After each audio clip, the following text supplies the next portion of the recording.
in that interview that we're in the second inning right now, the first inning being the $8.3 billion, the second inning being the negotiations with Correct. Speaker Pelosi.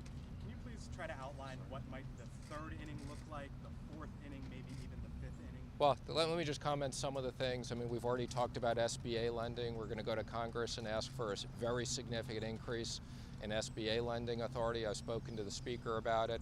I've spoken to the Speaker and Mitch McConnell and Kevin McCarthy and the President about airlines. That's something you can expect we'll deal with quickly. And we're going to deal with things as they come up. So again, certain authorities we have, authorities we don't have, we're going to go back to Congress quickly. Specifically on airlines? We've been in constant conversation with the leadership, the Republican leadership in the House and the Senate. I got off the phone, both Kevin McCarthy and Mitch McConnell this morning. We've taken comments from them, and yes, we will have support. Mr. Secretary, can you address concerns about supply chain right now? Obviously, you see the pictures of people flooding stores across the country, buying up all types of things in bulk right now. There are concerns that those chains could be interrupted, given interruptions we've seen at workplaces right now. Well, let me comment. There's area of the economies that have been hurt very hard immediately. There's area of the economies, this is the best thing this ever has occurred. So as you said, people are shopping.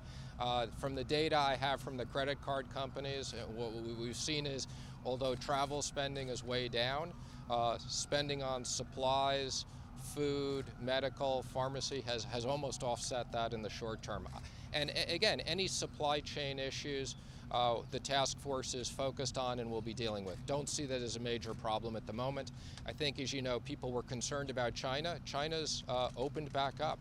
What's your message for Americans, particularly Americans close to retirement, who are looking at their 401ks this morning and are worried about what? Well, my comment is don't stare at the screen, okay? It'll be higher a year from now, as I said. People who weathered the crash in 1987, people who weathered the financial crisis, for long-term investors, the U.S. is the best place to invest in the world. And again, I can't predict where the market is on a daily basis. People should be less concerned about going up and down. The President tweeted about the payroll tax cut. Yes. We talked about that before. Do you think it's possible? The President, let me be clear, the President's very interested in the payroll tax cut because it's a giant stimulus. We're working with Congress on that. If Congress wants to do the stimulus in a different format, we'll consider that. But the President wants to put money in the economy for hardworking Americans who are impacted by this. Could it end up as a bargaining chip over on the Senate side? Again, I don't want to say anything's a bargaining chip. The President's very interested in putting money into the economy, and we're going to do that. Mr. Secretary, is tariff relief for China on the table as part of General tariff relief is not on the table. Ambassador Lighthizer and I have spoken. If there are specific companies, particularly small businesses, that are impacted by this, I'm sure he'll consider that and he'll take those to the President. Can I ask what the airline, you said you've met with the CEOs? I have, yes. Can you say what they are asking for, or what I think it would, again, I think it would be inappropriate for me to comment publicly on the specifics of what they would need or the negotiations. What I would say is that after 9/11, this was an issue. The government dealt with it. If there are cash issues, and again, there's a lot of assumptions as to how many planes will fly, everything else, I think the airlines want to make sure that they can continue to provide domestic travel. They also want to make sure they can keep as many workers employed as they can. So again, it's a strategic importance to us.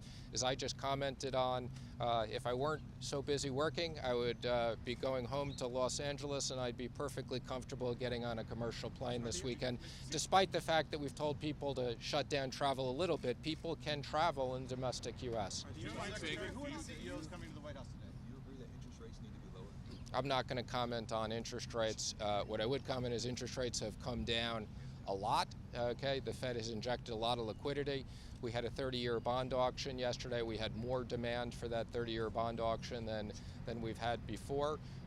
As people have commented, the market has moved, whether it's homeowners getting mortgages, whether it's companies borrowing. I mean, these are the lowest rates we've seen, and that's going to be a huge boom to the economy. Let me also comment, lower oil prices do hurt the energy sector, but for the average American, gas prices are going to be way down, And this is going to be for the airlines industry again. You know, they'll be able to offer cheaper fares because of lower energy Mr. prices. Secretary, on the energy sector, though, as the gas prices go down, as oil prices go down, it's really hurting the shale producers.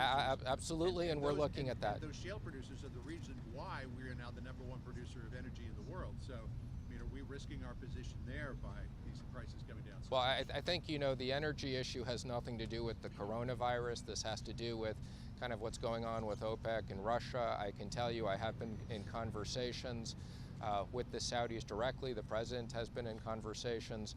I saw the Russian ambassador the other day on other issues, and we talked about the energy. So I can assure you the president understands there's a big part of the U.S. economy that is impacted by lower oil prices, and we're on top of that. Let me take the last question. Who are the CEOs who are coming today? The White House says the president's going to be meeting with industry executives. Which industry executives? I'm going to let the White House comment on that. Are the airlines, just because you brought them up, and I asked this to the president the other day, I know you heard the question, is it the position of the administration that the airlines are simply just too big to fail? I'm not commenting on whether they're too big to fail or they're not too big to fail. What I am commenting on is the airline industry is obviously very important. You know, there are lots of other industries that are impacted, but it's obvious that this is a big impact. I think the good news is the U.S. airline industry is in very good shape. It's very efficient, and there's a short-term liquidity issue that we'll have to deal with. So this isn't a question of too big to fail or not too big to fail. It's a question of if there's short-term liquidity issues that impact lots of workers, we're going to be working with Congress on that. Thank you. Thank you. Thank you, Mr. Secretary. Thank you. Thank you, guys.